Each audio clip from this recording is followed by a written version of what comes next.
moi boas tardes a todos e a todas. Moitas grazas por estar aquí.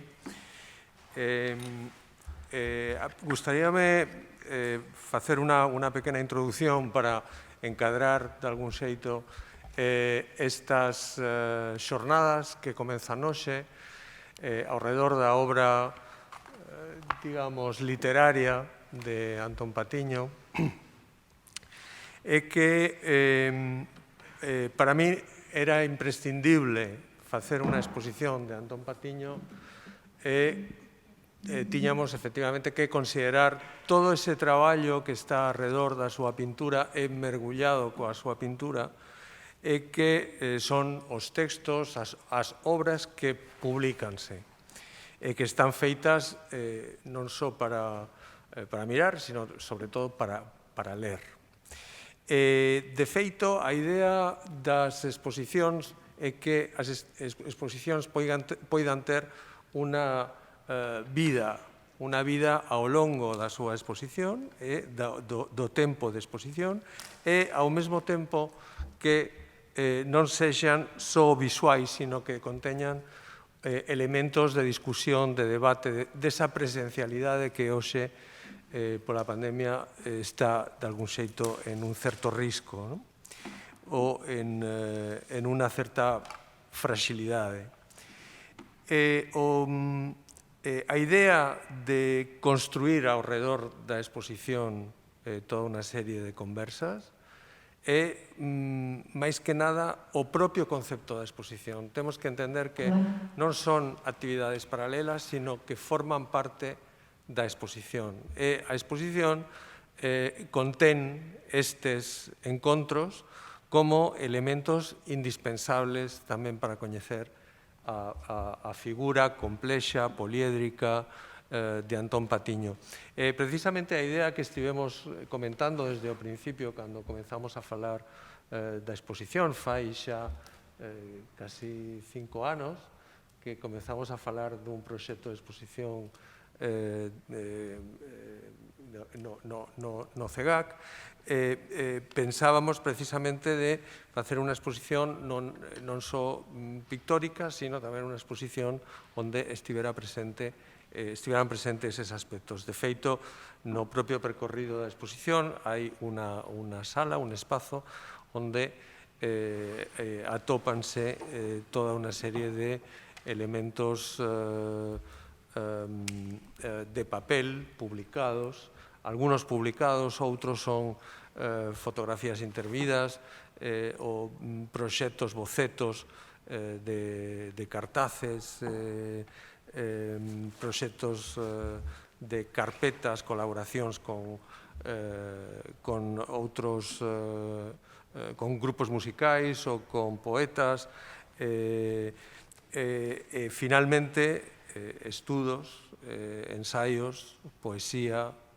e esa vertiente de creación literaria que non se pode poñer con unha etiqueta. Polo tanto, hoxe comenzamos a vida desta exposición que estivo precisamente acompañou a pandemia no sentido que precisamente cando tiñamos que inaugurar o día 13 de marzo foi o día que pechou este museo. Polo tanto, de algún xeito, todo estivo en paralelo a eses acontecementos da pandemia. Penso que non é tampouco casualidade o título Caosmos, que é un título onde está o orden e o desorden. Ben, a partir de hoxe temos unha conversa ao redor do cómic Esquizoide, publicado inicialmente nos anos 70, e que foi republicado este ano pola editorial Elvira, e acompáñanos o seu editor, Xavier Romero. A editorial Elvira, coñecedes que é unha editorial de Vigo, e naturalmente nos acompaña o artista Antón Patiño.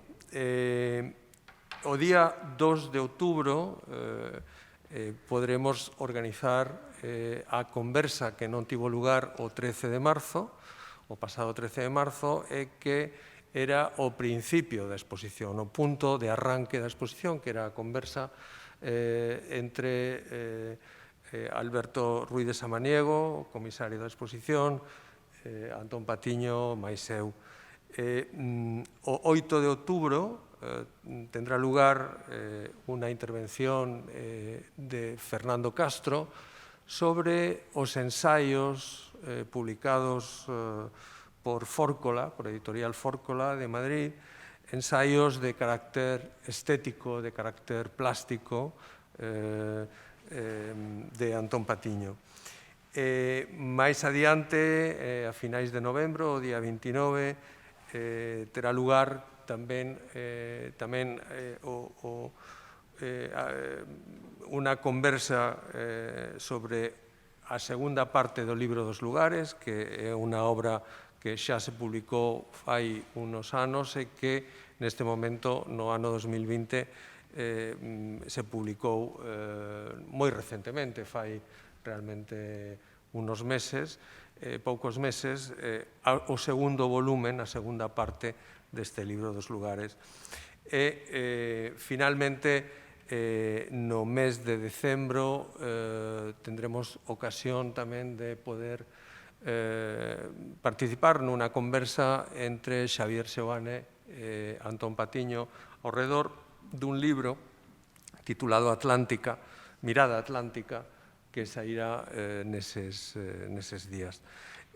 Mais adiante, como peche da exposición, temos pensado unha actividade de carácter poético que, de algún xeito, pecha non só este ciclo, sino tamén a propia exposición, previsiblemente o no mes de decembro ou no mes de xaneiro, que é cando pechará a exposición.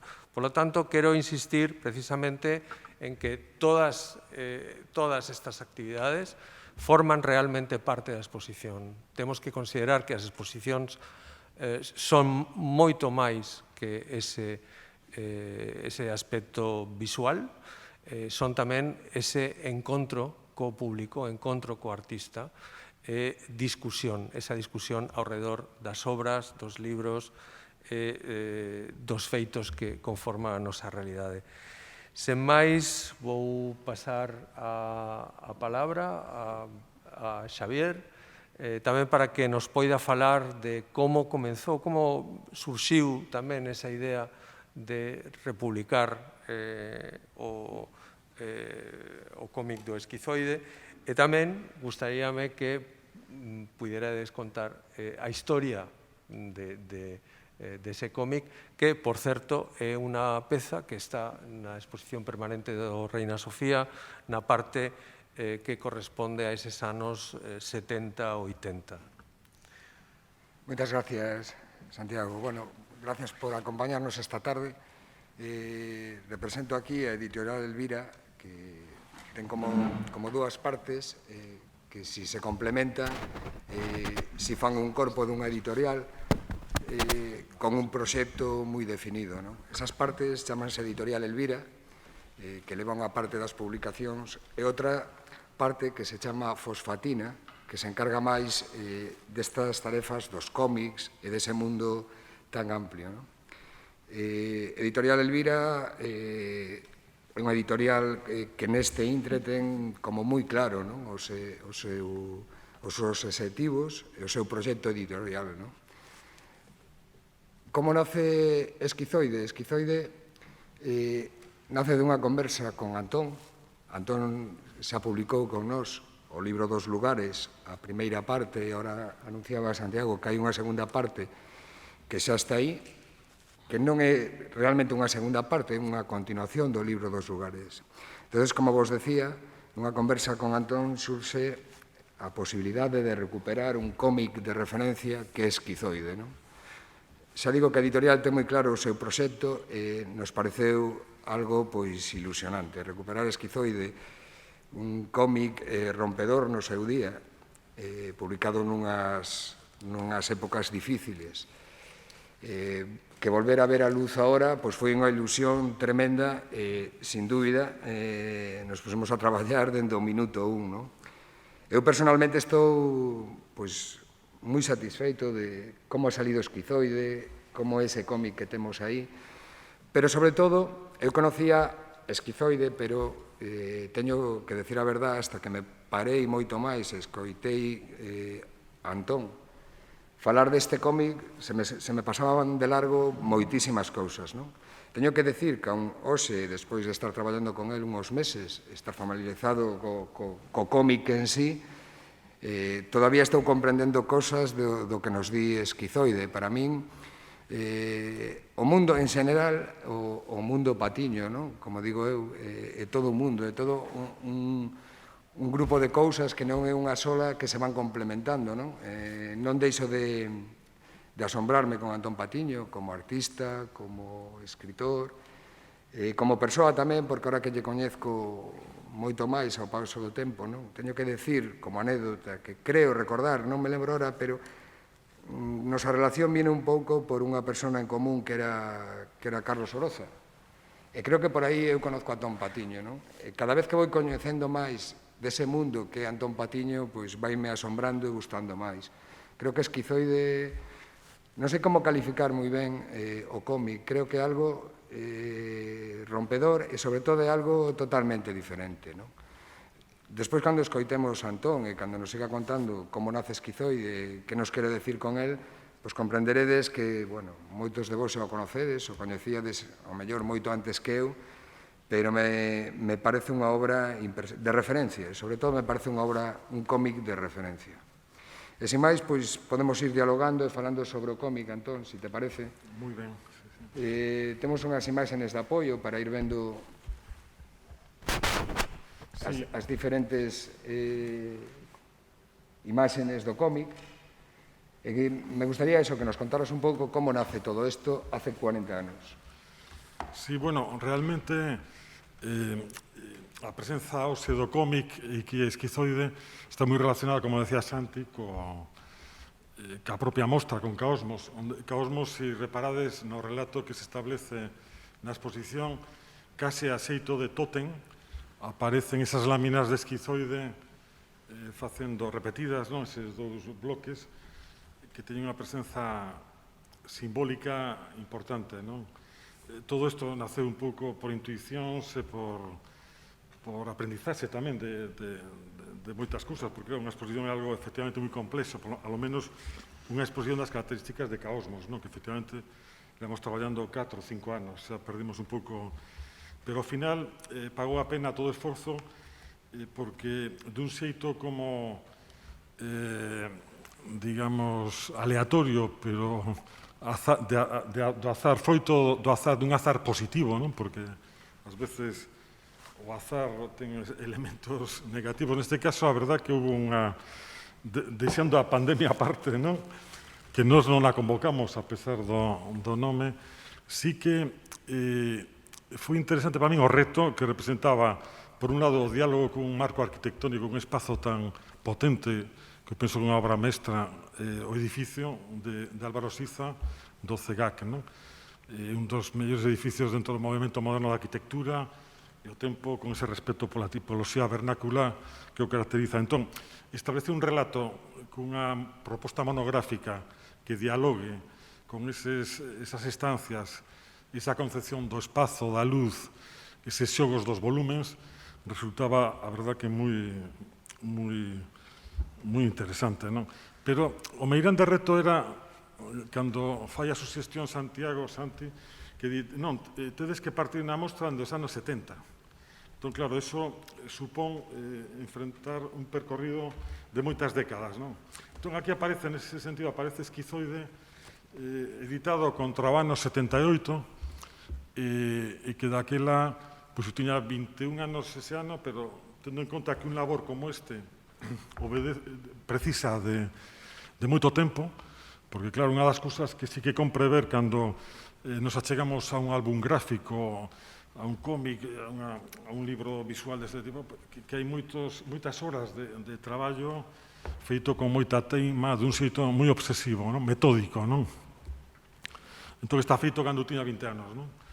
E a verdad que penso que houve algunha tentativa previa fallida, pero aquí xa é un produto esquizoide que raro, porque claro, é un produto moi experimental dentro das pautas do cómic da época.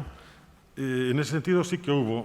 Foi moi refractario o sistema, digamos, do cómic, o medio do cómic español, mesmo de revistas underground, de críticos significativos. En Galicia tamén tivo un éxito relativo, pero sí que hai unha cousa clara, non? Que eu cando acometo o proxecto este do cómic é porque tamén a referencia dese pioneiro da banda deseñada galega que foi o meu curmán, Reimundo Patiño, é un referente, non? O cómic Dúas viaxes de Reimundo é unha peza clave xunto con Xaquín Marín, non? Entón, eu partía desa experiencia moi avanzada e tamén do meu coñecemento das propias vanguardas históricas e o propio traballo artístico. Entón, a pretensión miña era darlle ao cómic unha certa maioría de idade dentro do punto de vista das artes visuais, non? Eu pensaba que existía unha distancia moi grande entre os cómics de éxito, que eran moi bons, daquela, estou falando contra os anos 70, dende Francia, sobre todo, que onde había moita cultura, moito respeto pola banda deseñada, pois estaba Corben, Moebius, Druillet, eran referentes canónicos. A min interesábame, pero non me acababan de encher, non? Entón, a miña proposta era facer algo diferente, non? Diferente á proposta de Reimundo, valorando moitísimo ese fito, porque realmente é unha peza de gran intensidade expresiva, xunto co home que falaba Begliota, non? E o que quería era aportar a miña perspectiva dentro duns grafismos, de esculcas, de investigacións, que un pouco todo este material fervente que estades vendo aquí, non? As referencias así que eu atopaba un pouco máis perto da liña que a mí me interesaba sería a fluidez de Víctor Moscoso en algúns dos cómics paródicos de Moscoso, un grupo que se chamaba Bazooka en Francia, que eran adolescentes así rebeldes, e tamén era outro tipo de traballo, pero eu atopaba aí como unha certa sintonía, non?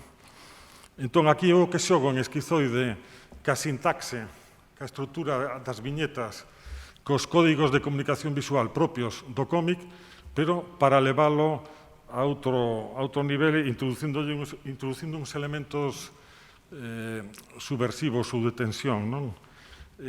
Tratábase de que a expresividade visual ocupara case o 100%, a marxe de que existen algunhas palabras, algunhas frases, algún tipo de comunicación que, por outro lado, os personaxes que aparecen no cómic normalmente están como nós, non?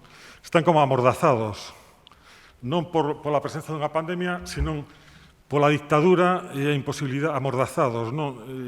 Nun clima abafante de control ideolóxico, de podremia moral, e aí había como moitas cousas que decir, pero esas cousas que poderíamos decir eran subversivas en términos políticos e quedaban impugnadas do mesmo xeito que unha pintada exixindo liberdade na rúa, de seguido ficaba encriptada con uns manchóns, non? O libro reflicte eso, reflicte o balbordo, digamos, tamén da miña propia vida desordenada de adolescente, o rebubio que tivamos no obradoiro de traballo, pero cando aparecen figuras, poden ser figuras de víctimas, tamén na prensa as células antifranquistas que de seguido estaban sendo detidos, pues, hai moitas rostros que proceden de prensa e manipulados, non?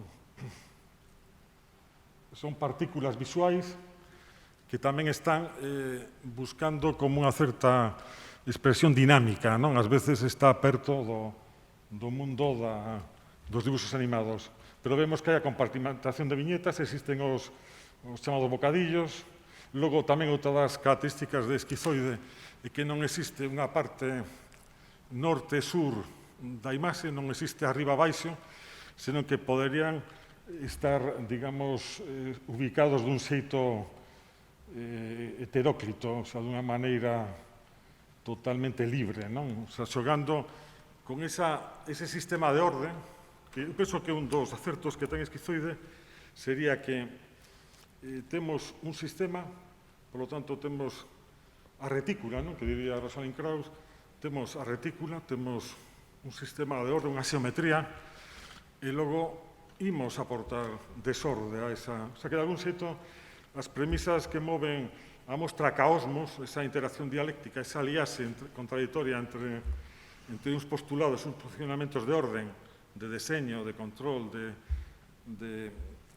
racionalidade, hai outros elementos pulsionais, desorde, elementos máis misteriosos, máis arcaicos ou inconscientes, se queredes, non?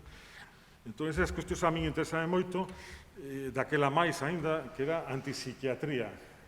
A posibilidade de que as marxes fique todo un mundo de imaginación creativa refugado pola sociedade administrada, polo mundo, digamos, do poder.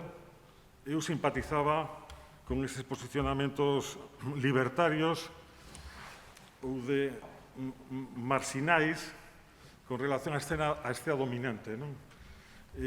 Antipsiquiatría, non é mesmo falar agora de antipsiquiatría que daquela nos anos 70, cando era unha corrente importante que mesturaba elementos de Freud, elementos de Marx.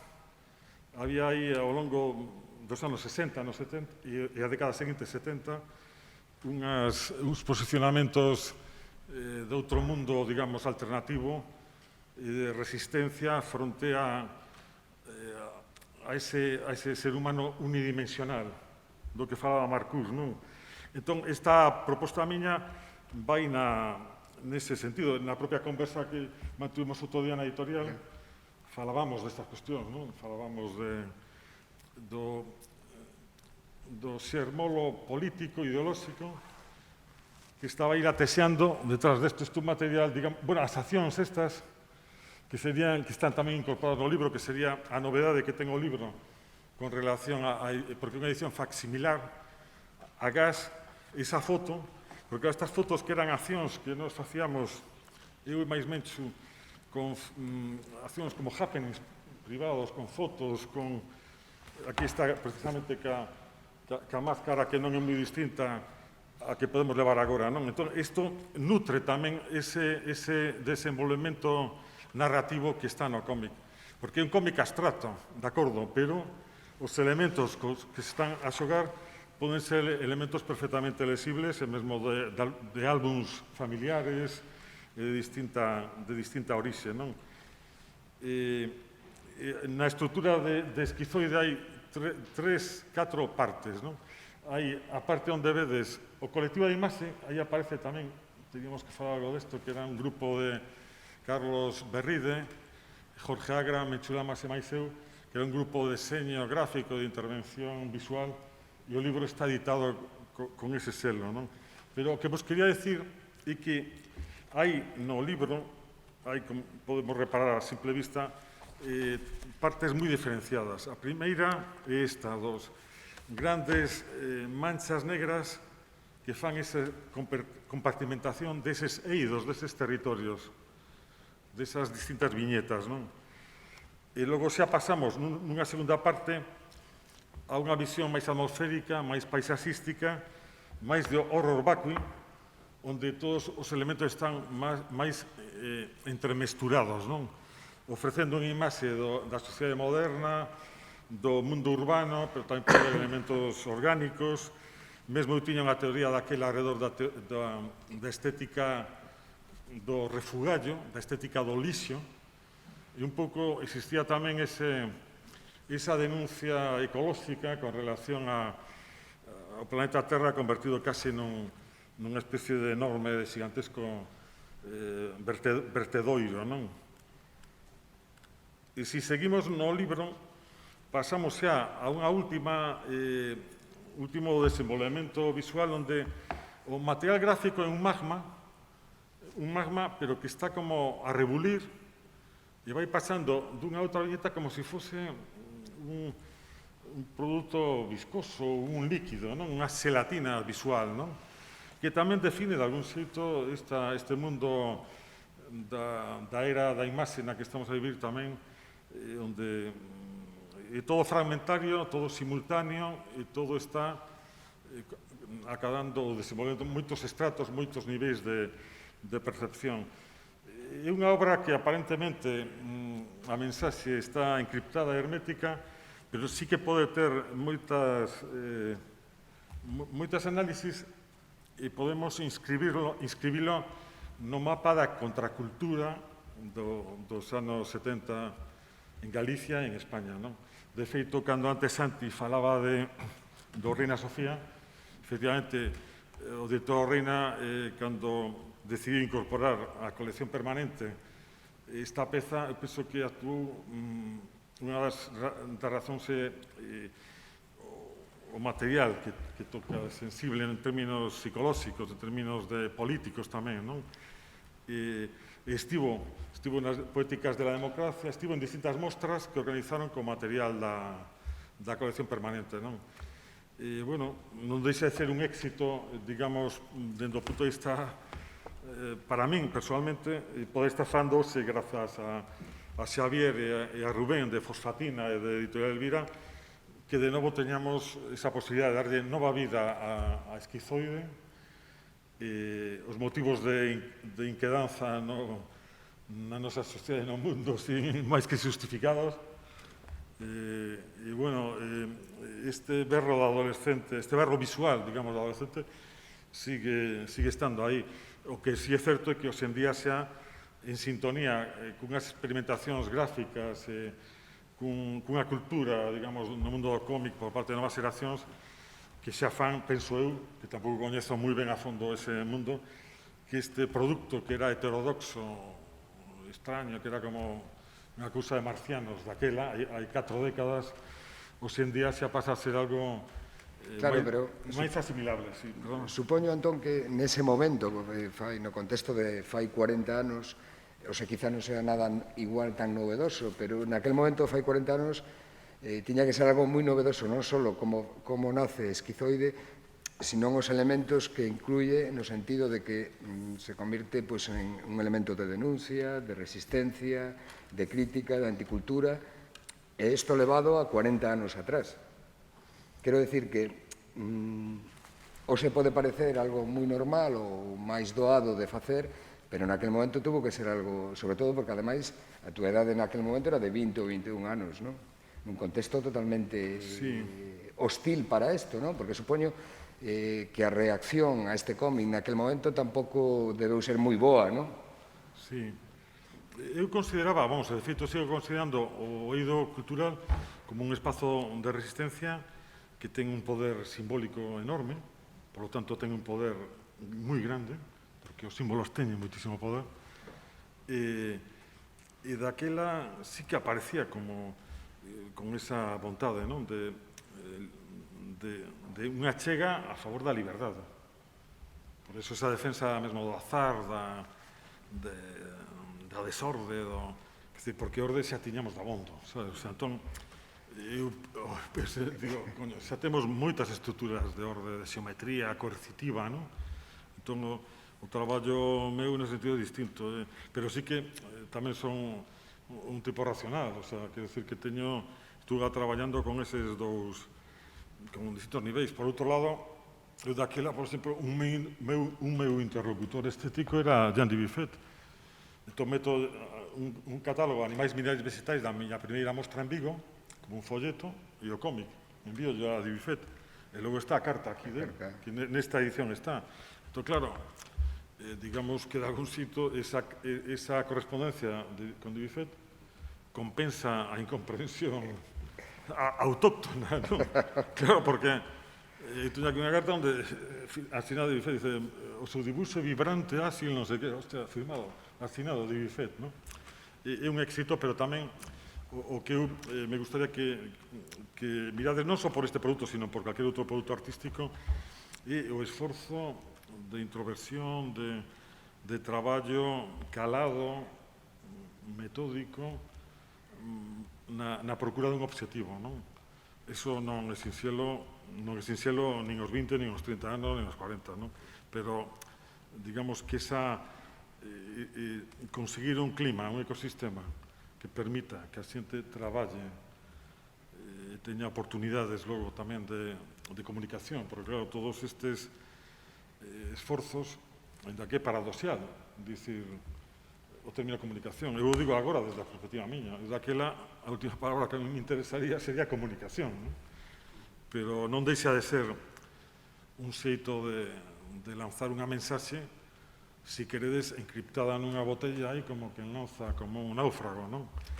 Pero sí que é interesante, para min a oportunidade está do museo e a oportunidade tamén da empatía, digamos, coas editoriais vosas, no sentido de poder sacar adiante produtos que aportan un xeito de ver o mundo, de ver a realidade distinto. O sea, ese factor de diferencia é o que podemos aportar os seres humanos á colectividade e, a fin de contas, é o que nos singulariza, non? Esa posibilidade de que mañá non vai ser como hoxe, non? Que os autores o que van garantir que hai un espazo da imaginación, da fantasía, da territorios de liberdade creativa que nun contexto que non se sea totalmente abafante é posible que sigan existindo. A mí iso que me parece importantísimo, non? Claro, nese sentido, penso que Esquizoide, 40 anos despois, ti o comentabas antes, sigue sendo moi actual, pero que ademais quizá teña os mesmos obxectivos que tiña fai 40 anos, sigue sendo algo non moi ortodoxo, non moi dentro do que estamos acostumbrados e que sigue denunciando, Antón. E que sigue estando en vigor 40 anos despois.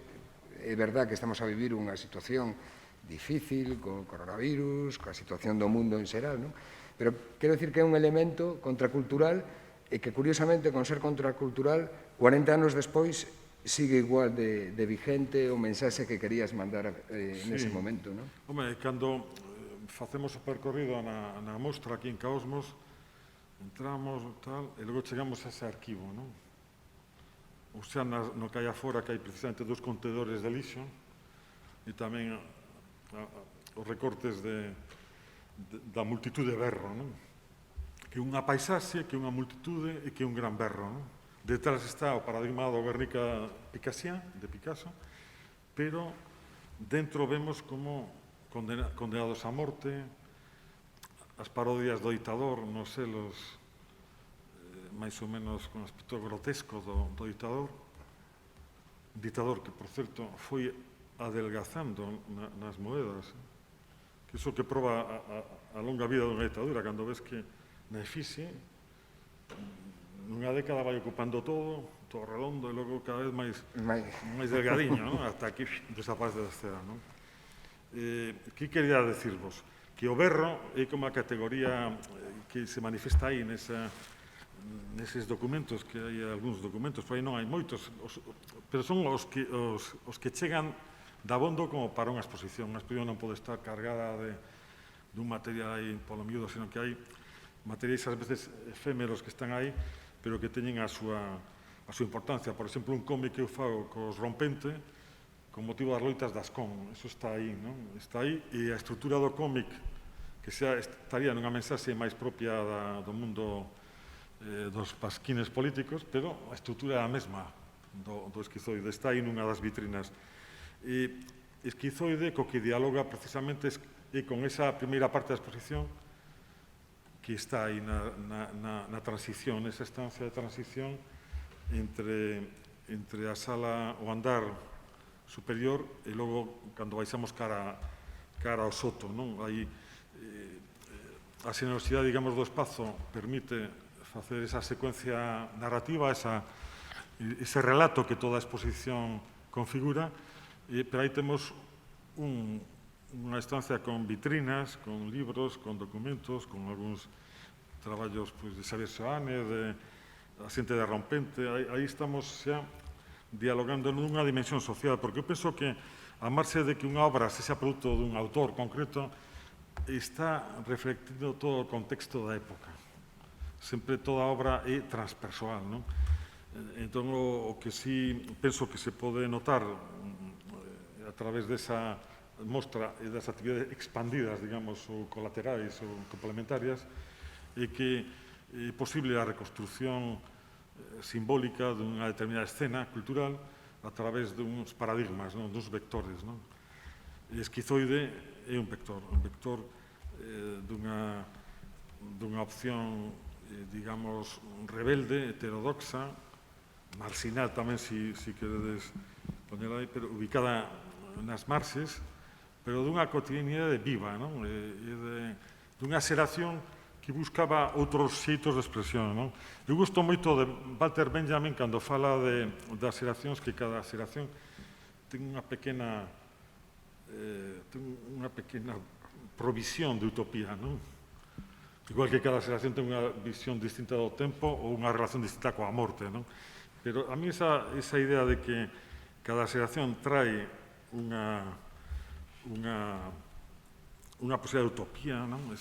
El emprega unha fórmula moi modesta, non? Unha pequena, non recordo ahora con precisión, pero a idea é esa, non? Cada xeración trae nas mans un paquete de utopía, digamos, un anaco de utopía. Eso é importante porque normalmente vai acompañado tamén de tertulias, faladoiros, risos compartidos, e a mí eso parece fundamental. A creatividade está sempre asociada a ese labor xeracional de pequenos grupos de amigos que, e aquí tamén, de algún xeito, tiñamos. Este é un produto, digamos, persoal ou feito en colaboración con Menchu, pero tamén está os amigos estes que vos dicía antes do colectivo de Mase, estaría Loia, onde estaba Lois Pereiro, Manolo Rivas, Josito Pereiro, estarían logo os tres tristes tigres de Rompente en Vigo, Antón Reixa, Manolo Romón, Alberto Avendaño, e outros amigos, non? Que non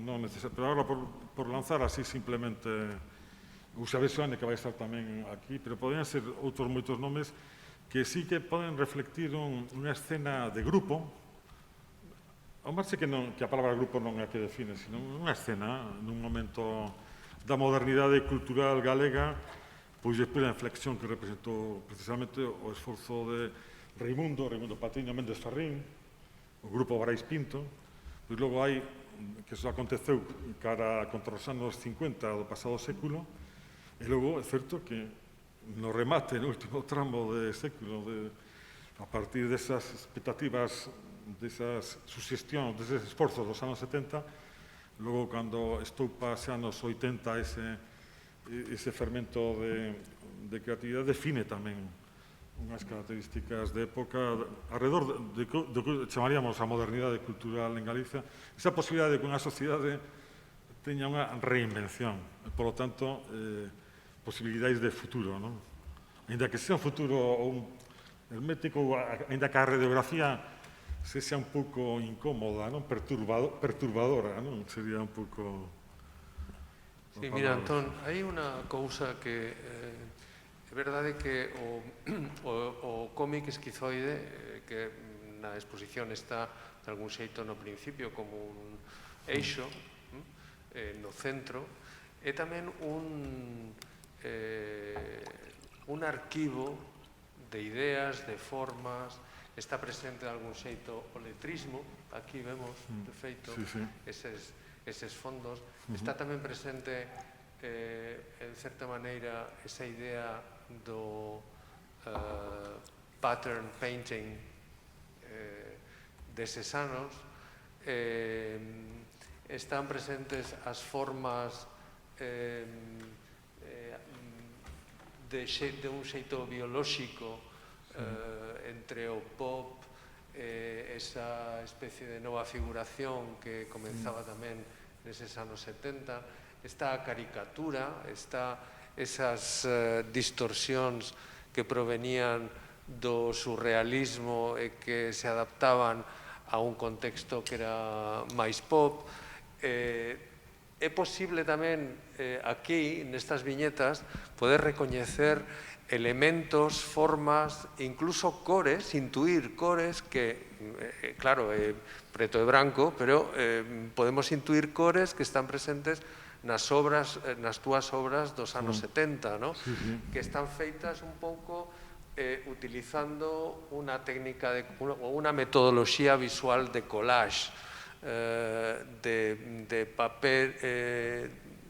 papel xa impreso, papel novo, refeito.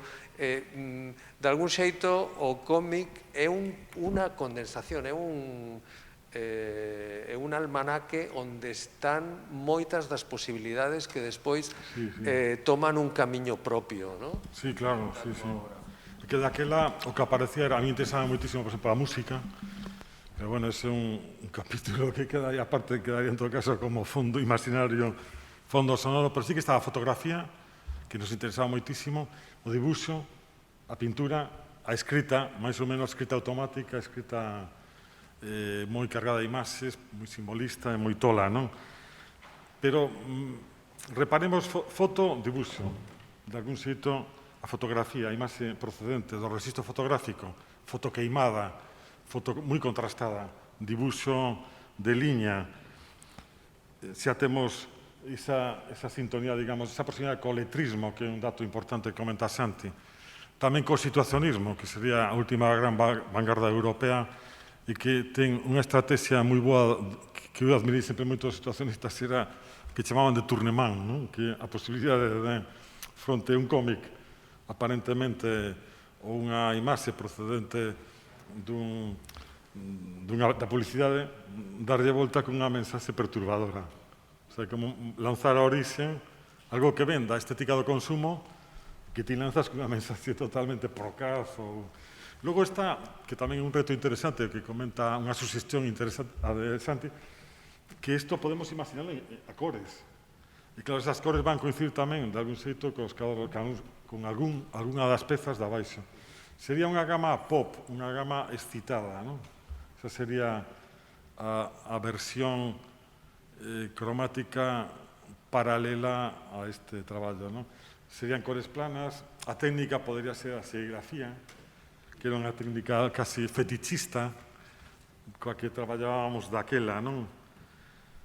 Pero si eses serían os elementos un pouco de moitos camiños, poesía, imaxes de dibuixo, fotografías en laboratorios que nós mesmos controlábamos o proceso da intensidade, viraxes e outras moitas cousas. Todo ese material, por suposto, todo o tema tamén político, da tensión, todo eso mesturado sai un produto máis ou menos explosivo, non? Sería ese...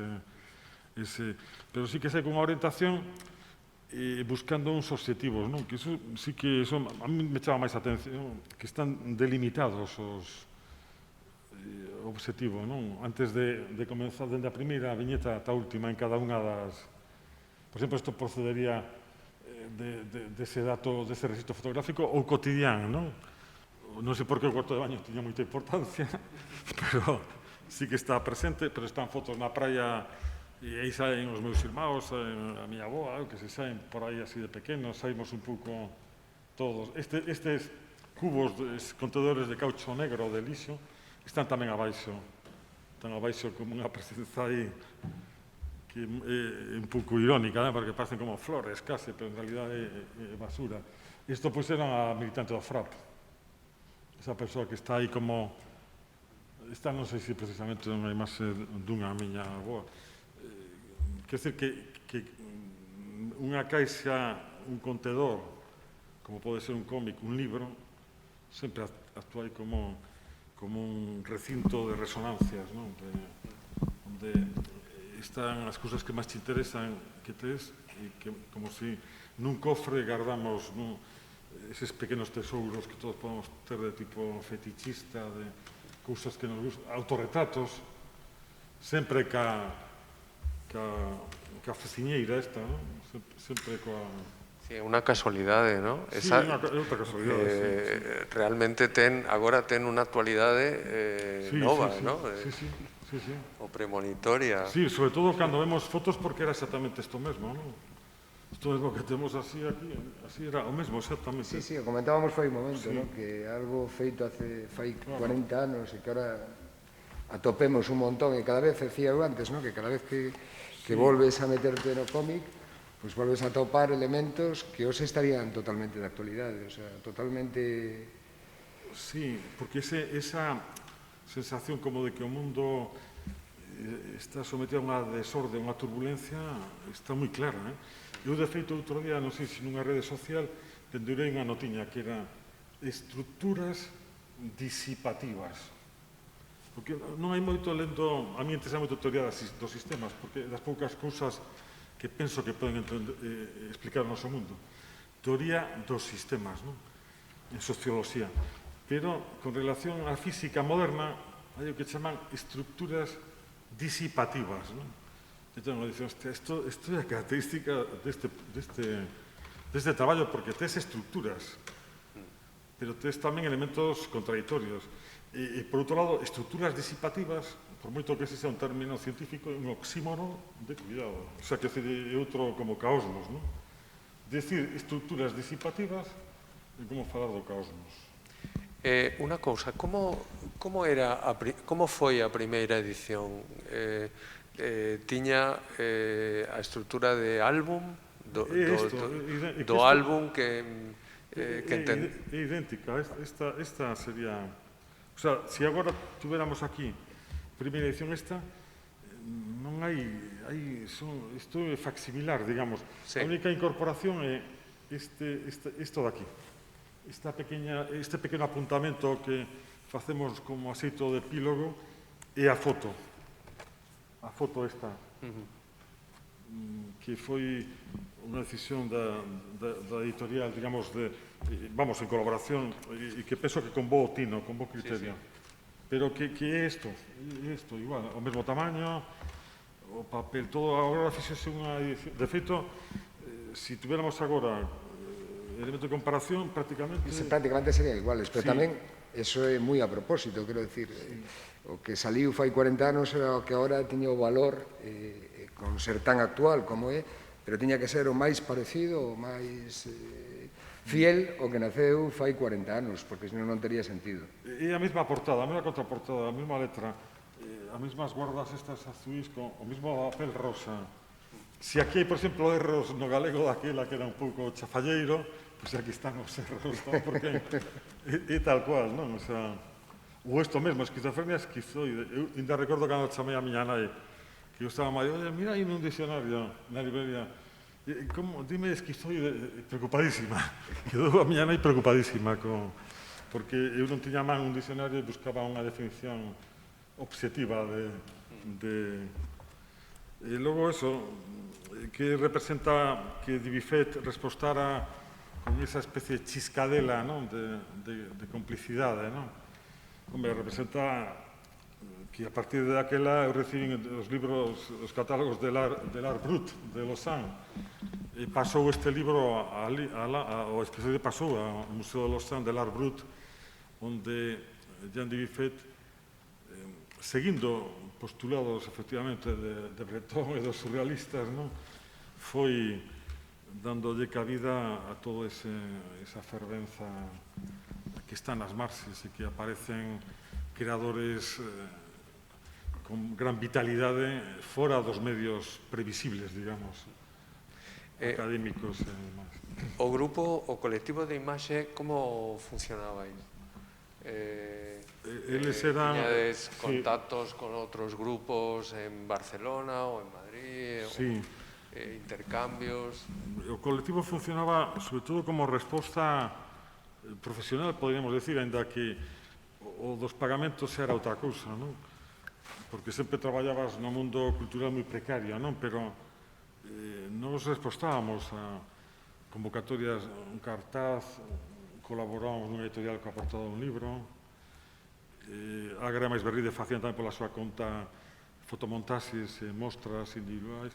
Sobre todo era un traballo, como se pode decir, metódico, por vez primeira na miña vida de ver unha papeleira, onde unha cousa que de algún xeito pois refugábamos para unha papeleira, non? Sistemas de orde, non? Entón eu aprendín eso de Carlos Berride, un meu amigo arquitecto que xa morreu, Jorge Agra, ele é do mundo do interiorismo, pero eran moito máis metódicos, E eu máis mexo moito máis desordenados, o taller do Obradoiro de Pintura máis desordenado. Curiosamente, que mexo tamén tiña unha mesa de dibuixo destas, unha mesa de dibuixo como de arquitecto. Sí, eu penso que este libro está tamén relacionado con esa mesa de dibuixo. O sea, as posibilidades que dá... Hai unha cousa que parece interesante. O cómic non nace porque sí, así. Tenías que falar que pasa ca exposición esa animais, vegetais ou minerais ou ao revés.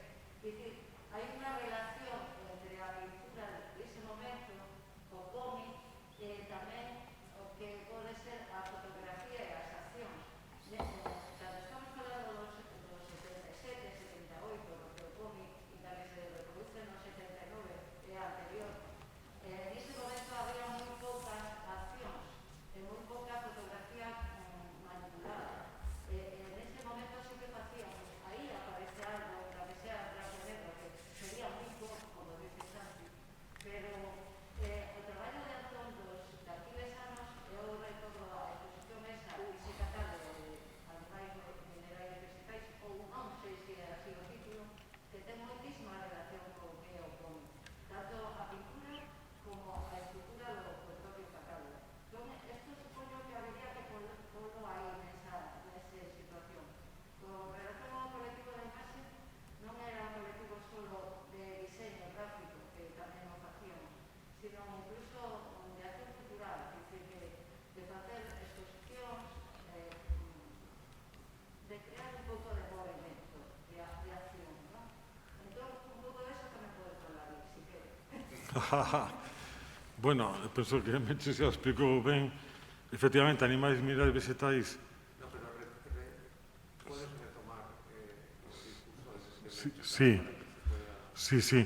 O que comenta ela, eu penso que con precisión, de situar a esquizoide o libro en relación ca mostra. A mostra sería Animais, minerais, vegetais, en colaboración con Enrique Macías, un músico que facía música, un amigo músico que facía música electroacústica, e con Antón Reixa, que elaborou un poema que era A desfeita da collona e dalle, que era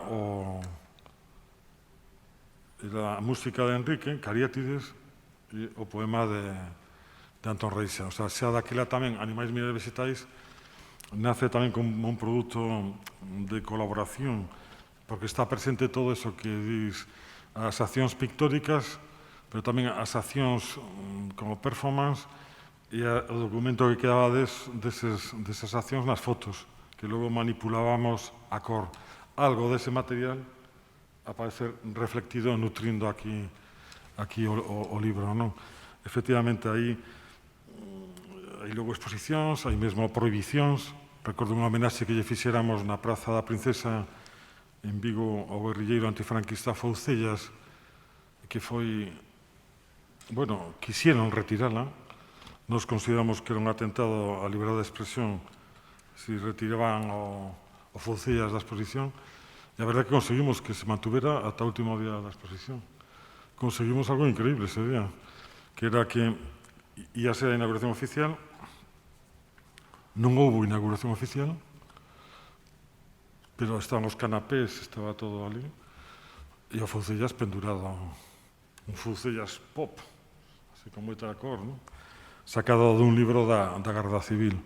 Foucellas, que un guerrilleiro comunista, antifranquista, que foi executado en Garroteville na cadea da Coruña. Entón, que sucede? Que alrededor desas actividades de colaboración, de debate, de tertulias, vai aparecendo un xeito de expresión, e nos seguíamos de algún xeito a idea do laboratorio de formas de Luis Xoán e de Isaac Díaz Pardo. Procurábamos nunhas formas vinculadas a unha identidade, imos dicir, galega, non? O sea, éramos un grupo bastante radicalizado, pero sobre todo non só en ese sentido político, sino que tiñamos un compromiso grande con relación a un vocabulario de formas que nos considerábamos que estaban vinculadas a un territorio antropolóxico con unha gran fertilidade no eido cultural, non? Por certo, de algún xeito, eso logo sigue vivo e trasladamos eso a Atlántica, non? Tamén, sobre todo, no estúpido inicial de Atlántica, porque a min recordo moitos galeristas de Alemania tal, que decían, pero isto onde sai, que tipo de cultura vosa, tal. Mesmo Dan Cameron, que falaban los gallegos, sabes? Así como se fose un núcleo creativo definido. Como? Sí.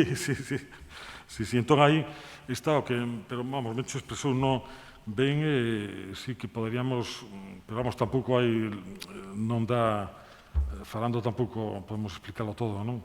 Porque xa Voltaire dicía, dicilo todo e o segredo do aburrimento, non? Que é unha cousa que non podemos... Pero sí que están ese posicionamento vanguardista, está unha dinámica de grupo, hai unha proposta que se incorpora aí, establece nun país pequeno como é o noso, en un mundo cativo como é o da banda deseñada en Galicia, pois esta aportación, a gran aportación de Raimundo e outros, e logo ven esta peza, claro. Por iso, cando agora din isto é unha peza pionera, sí, en certo sitio, o único que hai que recoñecer é que pasaron 4 décadas. Que a min parece unha burrada tamén, o sea, que parece increíble, non? Que pasara... Pero o importante é eso, que facer propostas que teñan unha certa pegada e que deixen algúns vectores así todo de paradigma. Non sei se algún de vos quere comentar calquera cousa, será benvida. Sería necesario utilizar el micrófono, aunque hay limitaciones. Aquí a ventaxa das imaxes é que deste fondo, así, onde que se xa ao show, así, arbitrario, van pasando as páxinas e, bueno, tedes unha idea un pouco do que representa esta fervenza gráfica, esta especie de magma visual, non? Aquí como vai... Bueno, aquí hai continuidade, non? Aquí é un truco, sí, efectivamente, aquí hai continuidade en toda a estrutura moi ornamental, pero aquí tamén vemos como vai pasando unhas viñetas que poden ser paisaxísticas ou de... Sí, esas son técnicas tamén do manga. Son técnicas, ese paso de viñeta a viñeta, son técnicas que utilizou o manga xaponés, que de algún xeito tamén estaba nese momento. Ti comentabas eses grupos, o grupo Bazooka, o francés Bazooka, onde estaba de algún xeito tamén Kiki Picasso, que era este ilustrador dibuixante, que utilizaba tamén eses recursos gráficos con moitas cores. Despois, unha cousa máis, é verdade que hai no cómic está o amarelo, non? Aparece o amarelo na portada. Hai unha tensión tamén de color, aínda que non estexa na parte interior. Despois aquí tamén, no interior entre o rosa e o azul. A portada tamén son 3 cores, o sea, o negro da liña e do título, o azul e o amarelo, sí. Pero logo tería importancia este xogo da cor e as texturas visuais, non? Esta especie de chuvia, isto está tamén moi presente no libro, non? Unha cousa, desde o voso grupo tiveches alguna relación ou contacto ou colaboración con grupos tipo Ajo Blanco ou outras publicacións que estaban naqueles momentos? Bueno, o grupo e os membros do grupo, por exemplo, eu recordo que Carlos e Jorge tuveron relación con Alberto Corazón, por exemplo, non? Que Alberto pois levaba xa moito tempo no diseño gráfico facendo cousas. Si, a miña experiencia con relación, por exemplo, a Star, non sei a Ajo Blanco, pero a Star sacou unha reseña do Esquizoide, onde decía que retaba a alguén que fose quen de ler o libro sin marearse durante unhas cuantas páxinas, decía. Retamos a alguén que, o sea, era como... O sea, o título está posto de maravilla, porque realmente isto non hai... Fixeron como un comentario así irónico, pero non encaixaba tampouco, digamos, era un produto demasiado artístico, digamos, para o medio, non? Que Era máis político nese momento. máis ideolóxico e cunhas pautas, pero con uns códigos de... Isto apartábase tamén do... Mesmo que tamén é unha reflexión, non digo, dentro do propio medio contracultural, coño, tamén queda como fora, non? Era tamén todos os elementos de reflexión, non? Sí, que non... É que se está grabando e se non falas aquí non...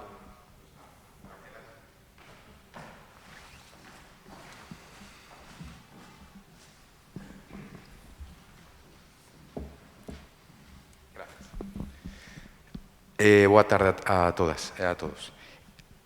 Antón, eu sei que a pregunta é difícil, pero a min interésame un aspecto que comentaches. Bueno, a min o cómic, a obra, vista dende agora, pareceme moi artodiana, fíxate. Non cos debuxos de Artaud ou ca obra plástica de Artaud, pero estaba pensando na equivalencia poético-visual. Perdón por esta pedantería, non? Pero sí que me parece unha obra moi artodiana, fíxate. Eu penso que, o sea, quería preguntarche, sei que a pregunta é difícil, que afondaras un pouco no tema do automatismo que eu intúo, non? Que ti comentaches. Non sei, preguntándoche de algún xeito como... Sei que é difícil, porque hai 40 anos disto, non? Pero como te lembras ti a ti mesmo nesas noites ou neses días de Aquilentón, non? Daquela. Como... Non sei, porque obviamente a obra é por unha banda moi hermética, non? Pero por outra é tremendamente expresiva, non? Dende ese... Non sei se hermetismo, eu máis ben penso dende esa sorte de... o dise automatismo, non? Do que ti mesmo falaches.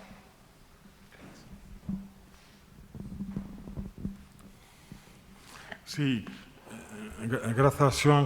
Pois mira, home, a alusión a Artaud é unha alusión, sempre forma parte da galería, da miña galería de devotos, non? Así de...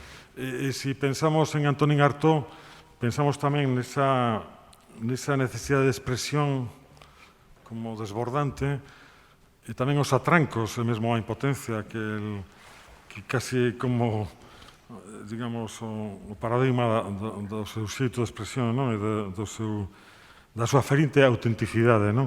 Pero con relación ao cómic en concreto e a forma, sí que pode haber algo febril no desenvolvemento dese traballo e algo como que te obriga a facer eso, estás escravizado durante un tempo ata que sacas o material, non? Eso sí que é certo que forma parte un pouco desa obsesión pero que pode pasar con Esquizoide ou con outro proxecto que te metes aí a tope que estás obrigado a facelo, ainda que estás desendo a vida ali, pero que sucede que é intemporal. Ese momento de traballo é un traballo como onde o tempo non existe, pois podes perder a noción do tempo, e logo sí que convocas ao inconsciente, non? Porque nese sentido sí que compre salientar que ese recurso da chamada escrita automática é unha forma de convocar ao outro lado das cousas, o inconsciente, ou de darlle unha volta, unha nova vida á realidade e darlle intensidade, digamos. Eu sempre fui moi respetuoso con relación a a eses procedementos, non? O sea, non digo, tampouco nunca o digo de xeito explícito, pero eu sempre traballo moi a carón da tensión que pode ser a velocidade na escrita para deixar fora a razón vixente. O sea, non sei ben eu como funcionan esas cousas, pero sería como que un magma pulsional vai desenvolvendo o seu percorrido, pero casi de seguido, non? Un pouco como a historia da liña ou a historia do trazo, non? Empezamos a falar de unha palabra, logo leva a outra. Todo eso sí que é un proceso racional, pero un proceso racional de outro tipo, de outro estrato de nivel. Entón, sempre estamos a falar de ampliación da conciencia de algún xeito, non? En ese sentido, sí que eu simpatizo moito, como ti ben sabes, co que pode ser o surrealismo, determinados recursos, non? Determinados registros, para un pouco fuxir desa orde, dese control, non? Penso que estamos nunha sociedade administrada, a razón, esa razón ao cadrado, esa razón que só atende a fins, a razón instrumental está, sobre todo agora, coa alianza coa técnica, non? Eso exerce un dominio pavoroso no ser humano e vemos que é incompatible co planeta Terra, pero tamén cos seres humanos, non? Ca vida humana no planeta, non? Non só coa natureza, sino coa natureza humana que somos, non?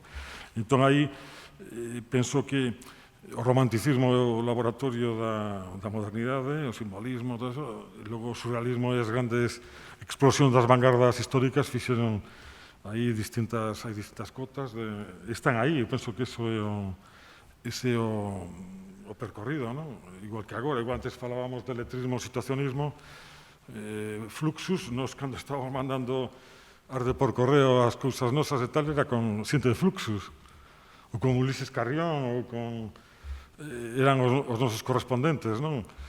Entón, é doado, igual que en Vigo acabamos sendo amigos os mozos, digamos, que tiñamos intereses culturais, tamén, efectivamente, no mundo, por eso esa pregunta tamén de Santi era...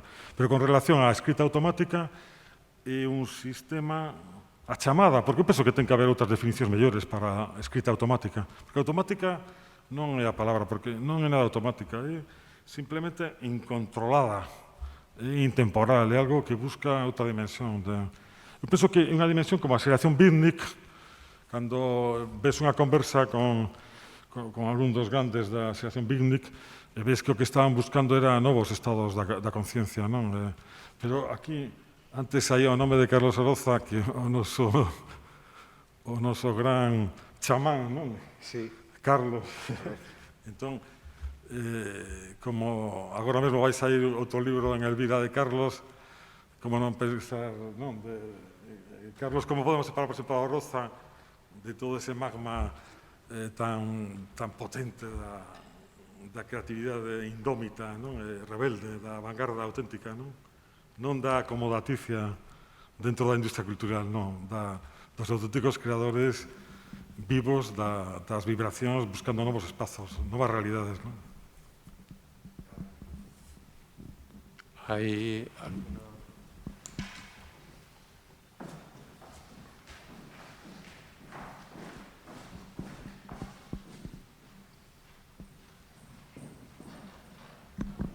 igual peco de pesimista, pero a pregunta non ten nada que ver coa anterior. Eu traballo no ámbito social e teño alumnos e alumnas de prácticas de 18 a 23 anos, con certa, estudios, vamos a dicirlos así, porque son de ciclos e de universidade. Un exercicio que fago con eles é, na miña moi pequena, colección de novelas gráficas de tipo social, facerlles ler algunha das que eu teño. O ámbito, as que eu teño son dende temas de saúde como o VIH ata temas tema de feminismo e outras cousas. E o que me atopo, sorpresivamente, é o descoñecemento de que a novela gráfica tamén aporta este tipo de cuestións, é a falta de afecto cara a ese. Entón, cando fai nada, se tocou o tema, se dixo o tema de que é contracultura, me pregunto, nunhas idades tan a priori revulsivas como estas, é contracultura ou cultura duns poucos? Esa é a pregunta que vos quero deixar.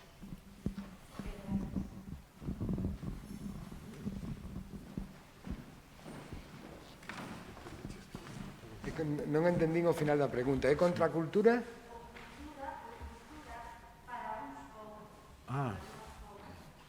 Sí, bueno, sí, é que non sei se entendín ben o alcance da pregunta, sabes? Non sei se entendín ben, non sei se Santi queres comentar algo con relación á pregunta, pero sí, un pouco, eso sempre está presente, claro, quero dicir, o tema da cultura, da arte e do acceso e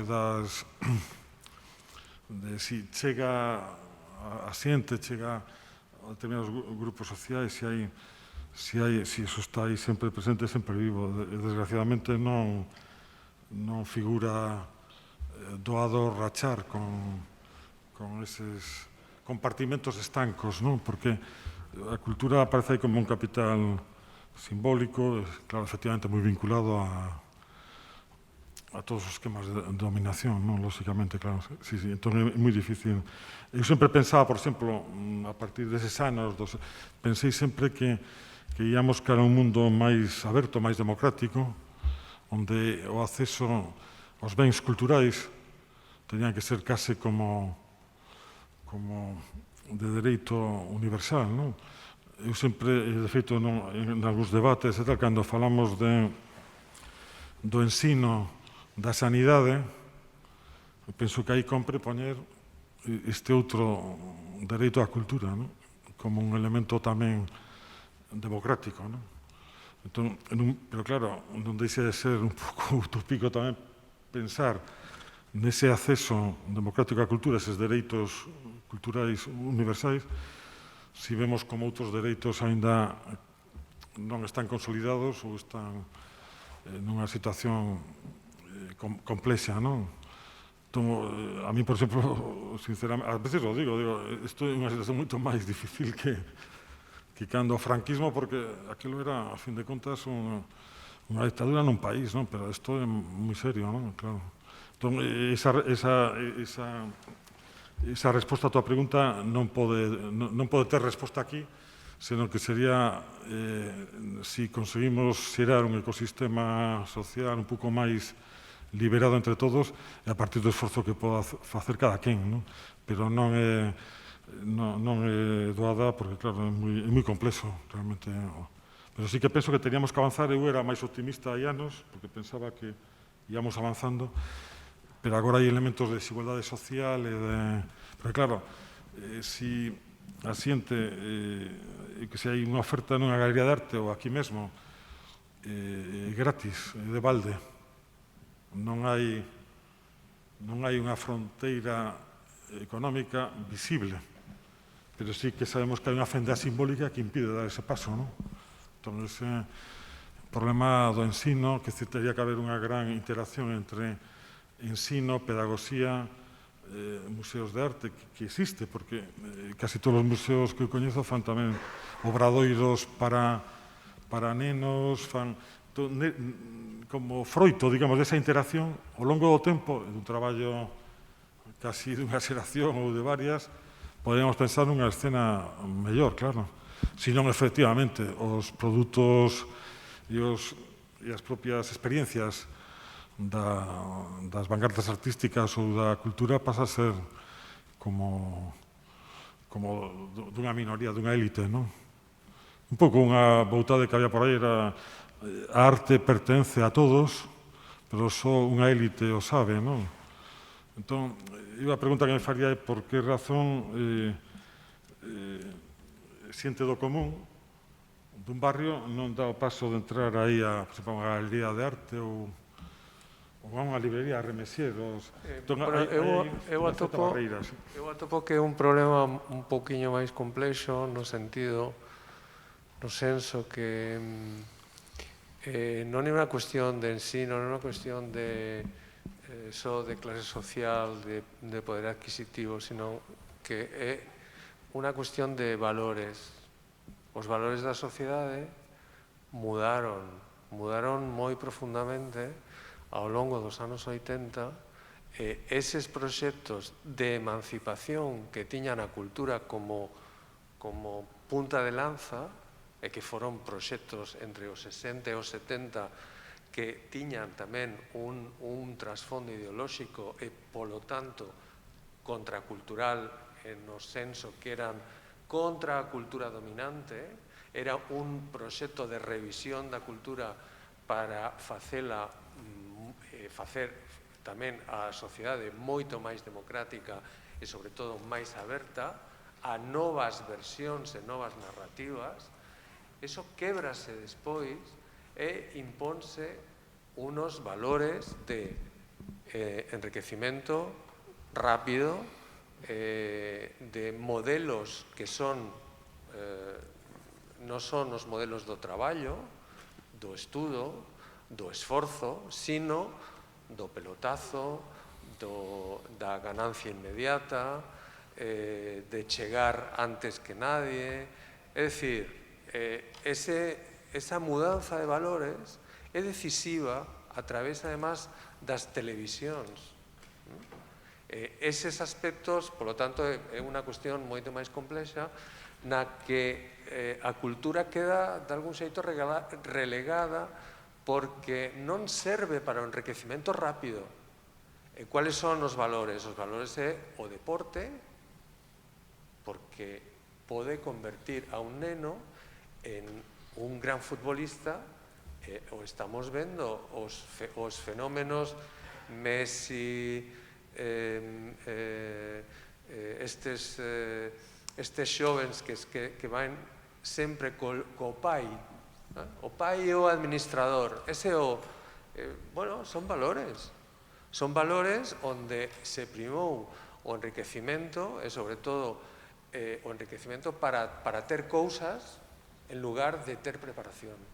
Ese é un pouco a gran mudanza, e a quebra deses movimentos onde está Esquizoide. Esquizoide está nese contexto de contracultura dos anos 60 e 70, atopo eu.